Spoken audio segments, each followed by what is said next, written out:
We've hit the All-Star break of the 21-22 NBA season, so it's time for the mid-season review of every single player on the Raptors. So in today's video, we're going to rank them based on the reality that they've displayed this season versus the expectations that I set for them at the beginning of the season. Let's get into it.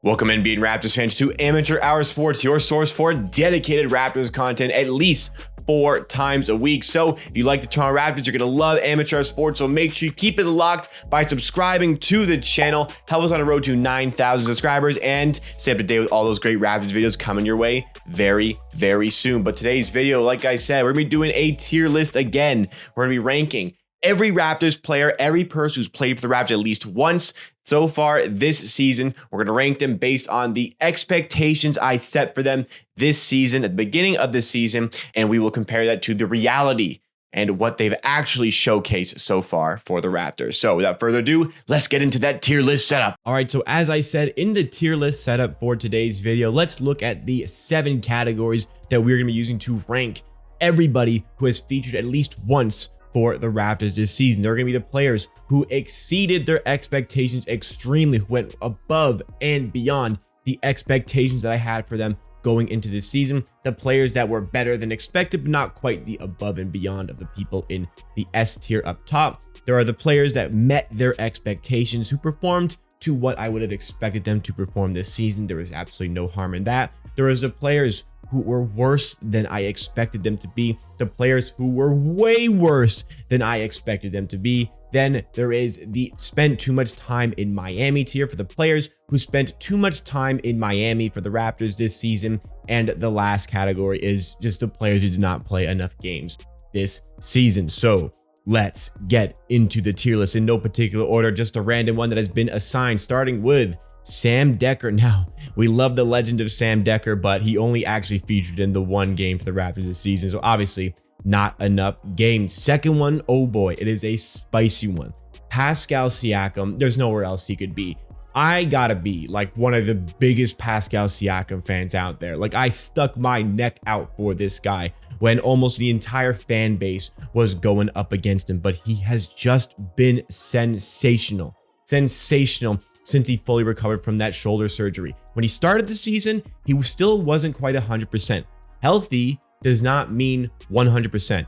When he got to those 100% levels, this guy, I mean, he should have been a shoo-in for the All-Star game, especially after the injuries, and he is legitimately making a case to get into an All-NBA team. 22 points per game, like ridiculous field goal percentage, getting up there near 50%, above 35% from 3, career high in rebounding, career high in assists so far this season. And that's again with some of the worst stats when he was still recovering from that shoulder surgery. We're gonna be talking about this whole season as one of his, if not his best season in the NBA. Next one is Fred VanVleet. Another one extremely exceeded expectations. I was worried about the field goal percentages from last season. It was under 40% last season, the field goal percentage. Gotten a lot better. I never could have foreseen, well, maybe, but I was really not expecting Fred VanVleet to make it into an All-Star game. I thought he would make a push, a candidacy, but to actually make it into the game, what a season Fred VanVleet is having. The court general that we needed to replace Kyle Lowry. Next one is OG Anunoby. A lot of the big hitters near the front here. OG Anunoby, honestly, he's playing fine. He's in a little bit of a rough patch right now. I'm not that concerned about that. But on the season as a whole, I mean, I was expecting OG Anunoby to really take a jump this season. And the reason he's in worse than expected is based on my opinion. I hold high expectations for OG Anunoby. I was really expecting him to take the next step, like a really big step this season. Even though the points per game are improving, rebounding is not, assists, not that concerned about, but I think his defense has taken a little bit of a regression. He's not looking like the same, absolute dominant force 1v1 on defense. And the field goal percentages are dropping a bunch. He's still playing well. It's just not quite to the expectations I had for him. Next is DJ Wilson, who honestly could be a little bit up here, but we just don't have enough of a sample size for him. Chris Boucher. Now, this is a difficult one because Chris Boucher to start the season would have been like probably off this list. Now, he would have been here to start the season. Recently, he's been a lot better. I'm going to go a little bit with the recency bias and say he's pretty much met my expectations. I did not expect him to follow up his previous season where he was absolutely sensational. I expect him to be a little bit worse. And based on what we're seeing recently, he's bringing the energy off the bench that this team needs. I'm going to put him here. I feel like I could toss him in this spot here, but I think, my expectations for Boucher is he's the energy guy off the bench. He's about where I expect him to be if we count this recent stretch. If we're going season as a whole, then I might just toss him here. We got to go season as a whole. I'm going to put him here just because I'm balancing out recent with what I saw earlier in the season. The next player is Svi Mykhailiuk. Now, this guy fooled us. He fooled us. We were so excited. Wow, Svi Mykhailiuk, a good shooter. He chose us over the Lakers. He chose us over the Nets. And in preseason, wow, this guy's basically Matt Thomas shooting level, but can also ball handle and get to the rim, and he's crafty at the rim. And this guy can't shoot. His job is to shoot threes for this team. He can't shoot. Look at this picture. Look at all the people available. Svi Mykhailiuk's like, nah, I got this. I'ma shoot this. He didn't make that shot, by the way, either. This guy doesn't bring you anything because he's not shooting well. So if he can't shoot, he can't give you really much else. Much worse than expected, honestly. He fooled us in preseason. Next one is Gary Trent Jr. Now, this is a little bit of a difficult one because to start the season, he was worse than expected, no doubt. But I think recently, oh my goodness, I don't know if I want to put him in extremely exceeded or only exceeded expectations. I don't know. Gary Trent, nah, I got to put him in extremely exceeded because his offense has gotten a lot better. His shot IQ and shot selection has improved drastically. His ability to finish in mid-range has improved by a good amount, but his defense has just been otherworldly. From a guy last season who was a liability on defense to one of the key pieces on defense for us, the way, especially earlier on in the season, he was getting deflections, getting steals. He has improved immensely. Again, going from not playing defense to being a quite good defender, mixed with the offense getting better as well. Got to put that in extremely exceeded expectations. One of the best floor spacers in the NBA. No wonder the Lakers wanted him so bad. Isaac Bonga. It's hard to put him in worse than expected because I wasn't really expecting much from him. So I'm going to put him in a met expectations category. Hasn't played a ton, has played with a 905 where he's doing pretty well, but I'd say he's about what I expected him to be, not really being a factor. Next one is Yuta Watanabe. Now, this is another one where I'm not particularly happy with him.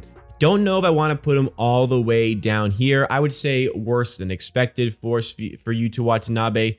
Again, this is a guy who, really needs to have the shot from three falling to be effective on the court. Wasn't really knocking down the threes when he was getting his play time, and defensively just didn't really seem like the same sort of player. A lot of fouls, a lot of rotations go a little bit amiss, but ultimately, not a bad defender. It's just he needs to provide some sort of offense to be relevant.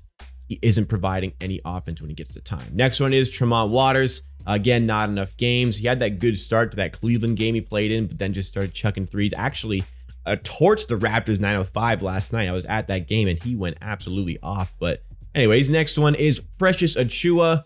This is another one I got to put in worse than expected. These players are in no order in their tiers, by the way. Achiuwa, for me, he's another one in preseason we were really happy about. Wow, a center who can actually ball handle, take the ball up the court. He can shoot threes. In Miami, didn't let him shoot threes, but he can actually shoot. And he's starting to find a little bit of his form off the bench. I think the bench is a better role for him than as a starter. But, we were expecting a little bit more of a polished game. His basketball IQ on offense is lacking a little bit. That's bound to get better for a young player. Oh, don't get me wrong. That's bound to get better. The defense is already really good. These things are just going to get better for this very, very young player. But, based on preseason, what I saw, I expect him to have a more polished offensive game. He just isn't quite displaying that yet. Hopefully soon. Next, Daniel Oturu. Again, not enough games for him. Malachi Flynn. Oh boy. I'm sorry, I got to do it. Much worse than expected because this season, without Kyle Lowry, Goran Dragic not really being a factor, that backup point guard spot was wide open for the taking. And based on the way Malachi Flynn ended last season, he was April's Eastern Conference Rookie of the Month. I thought that, he would grow into that backup point guard role, shine in the backup presence of Fred VanVleet, who he's a very similar player to. And yeah, you can talk about his play time and lack thereof, but like when you watch him play, you go, okay, that's why he doesn't get any play time, because when he plays, he is a distinct liability on offense. Again, this is somebody who relies heavily on his three-point shot and cannot hit three-pointers, and defensively didn't take the steps that he needed to take for this team. He got his chances. Oh, he got his chances, and he is not seizing those opportunities. Next one is David Johnson, a second-round pick, 46th overall. I'm not horribly concerned about, his lack of effect really for the Raptors. Doing okay with the 905, but as a second-round pick, I didn't really have many expectations for him. He's about in the met expectations here. Next one is Justin Champagnie. Came into the Summer League team and performed well enough to earn himself a chance in the camp and continued to impress. Sure, right now he's not getting minutes, but I feel like when he gets minutes, when there are injuries, when we have some roster problems, he is helpful for this team. He helps make this team better. He gets a lot of rebounds. Sure, his scoring isn't very polished, but his defense and his rebounding is quite good. And for a guy I maybe didn't even expect to make the roster, to actually get some playtime and be effective, that has exceeded expectations, no doubt. Next one, Scottie Barnes. There's no other tier for Scottie Barnes. Even the biggest Scottie Barnes fans out of the draft could not have foreseen how good this guy is. He is so amazingly good, and he really helped hold down the fort while Pascal Siakam was out earlier on in the season with injury, and he's continuing to have a profound effect on the Raptors. Great defender, excellent ball handler on offense as well. In the last game that we saw against the Timberwolves, played a lot of point guard, which I love seeing him play in that position. Was a great player to move the ball. The shot is a lot more polished than we expected. He's a lot smarter. He's just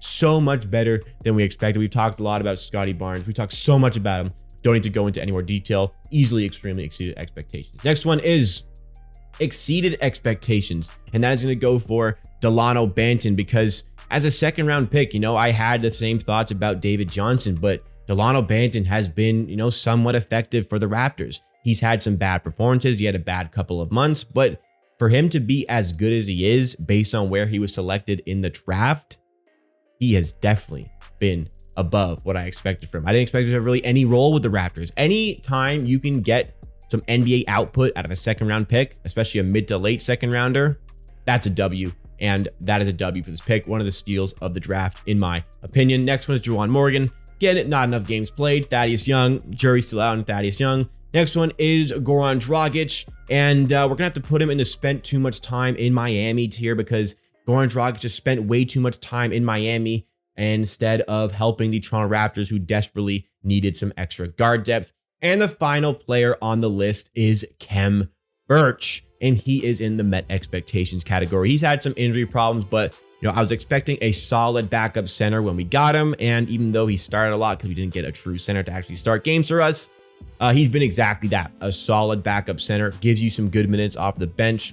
Not the most proficient when it comes to the box score, but this guy helps out winning basketball, and I'm happy to have him on the Toronto Raptors. Just a solid player, and that is that. He met my expectations. So there you have it. That is a tier list. I'm going to give you the link to this tier list in the description down below if you want to do your own version of it, and you can post it in the Discord to show me. We have a great Discord, a great community of people in the Discord, Amateur Sports Discord. That is also going to be in the link in the description. So based on this list, let me know what you think in the comments down below. Remember, this is just completely my opinion based on my opinion of the expectations for the players going into this season. And this is my opinion on how they have played compared to those expectations as we enter the NBA All-Star break. I keep saying that we're going to do a video about Pascal Siakam getting snubbed from the All-Star game. It's coming. It's probably going to be the next one. I keep saying that, but like it's coming. It's going to, believe me, I want to talk about that. But let me know your thoughts and opinions on this one in the comments down below. Thank you so much for watching. Please give a like on the video if you did enjoy, as always. And remember to subscribe for more videos just like this. Always keeping it locked with the Toronto Raptors. We'll see you again next time for another video.